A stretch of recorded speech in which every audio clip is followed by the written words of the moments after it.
And after 9/11, Muslims across the United States spoke out against discrimination and racism they felt was directed toward them. But Islam has actually been attracting more and more Americans every day. RT's Priya Sridhar went to a mosque just outside of Washington, D.C. and found out why so many Americans have converted to their religion. Listen.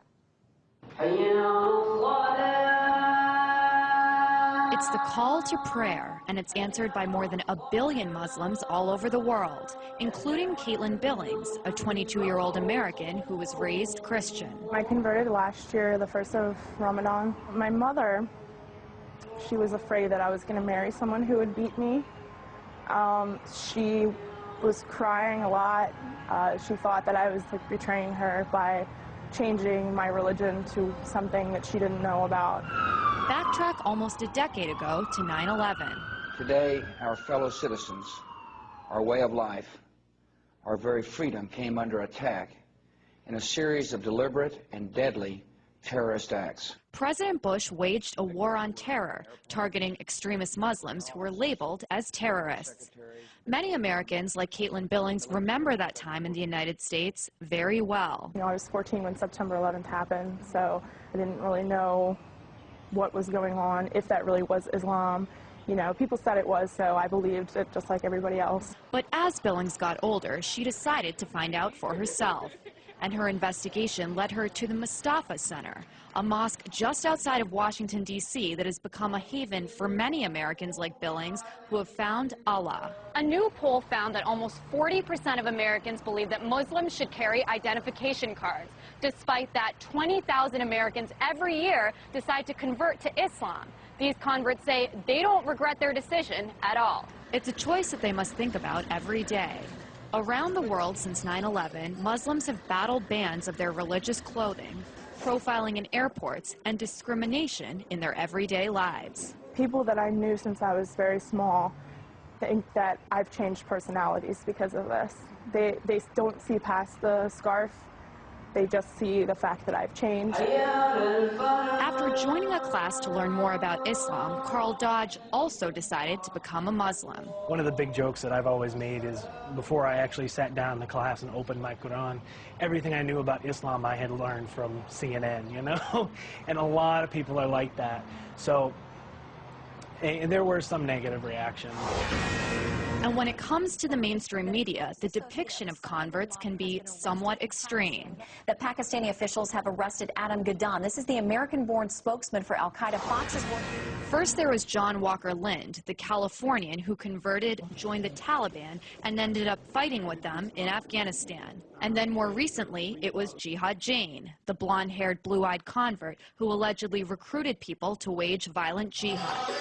And for many American Muslims like Dodge and Billings, the portrayal of converts is disturbing. It does upset me a little bit because there's a lot of preconceptions people have. And until I actually took the time to open a Quran and see what was written, you know, that was my only impression of Islam, is what I had seen on TV.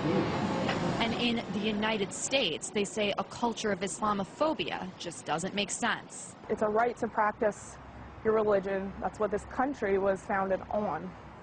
Not only, you know, is it supposed to be that way here, this country was founded on those principles. That's, you know, people that started this country were fleeing religious persecution. I just had somebody ask me the other day, oh, so are you against America now? And it's like, okay, I'm a U.S. veteran as well. I served in the U.S. Navy.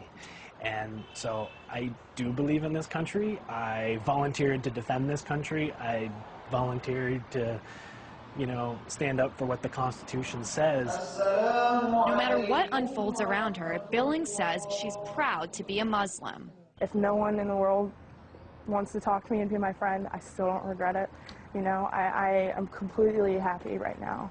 Happier than I've ever been in my entire life. A happiness that might not make sense to those around her. Priya Sridhar, RT, Annandale, Virginia. And Priya joins me now for more. So Priya, how do the converts in your story, how do they feel about this whole, mosque controversy, the burning of the Quran? Because we talked about how Muslims all over the world feel about it, but what about those here in the United States, especially those who actually converted? I mean, they're angry about it just like most of the Muslims in the United States. For them, converting to this religion, they had to change their lifestyles a lot. They pray 5 times a day, as you saw in my story. They wear headscarves. So for them, because of all these transitions, they have grown into a community where most of their friends and their family members, a lot of them have married Muslims as well. So, they're more sympathetic, and they feel that, most of these actions, the people who are against the mosque near Ground Zero, or the pastor who was planning to burn those Qurans on 9/11, are speaking because they're misinformed, which is another kind of topic that I mentioned in my story as well. That's right. I mean, a lot of them had said, look, I saw one thing in the media, but I wanted to find out for myself, so I picked up a Quran. I want you to just elaborate a little bit more on that. Well, Dina, I think an important thing to remember is that, although this country is supposed to be a melting pot and it's supposed to be very diverse, that only happens in certain cities and different regions of the country. There are places in America where people literally have never met a Muslim person before, so their only kind of perceptions are shaped by the media and what they see on TV. It's just like the way people on the other side of the world have certain impressions of America because of what they see on TV. So for them, all they saw was these wars in the Middle East, these very extremist Muslim terrorist groups, and then, what the American media said about converts wasn't helpful as well. You saw hghghg and you saw Adam Gadon. So their point is that there are very ordinary people who convert to Islam simply because they found this religion that they believe can give them hope and, what everyone finds in whatever religion they have. And so they wish that there was more coverage of that kind of conversion as well. Definitely an interesting story. RT's Priya Sridhar there.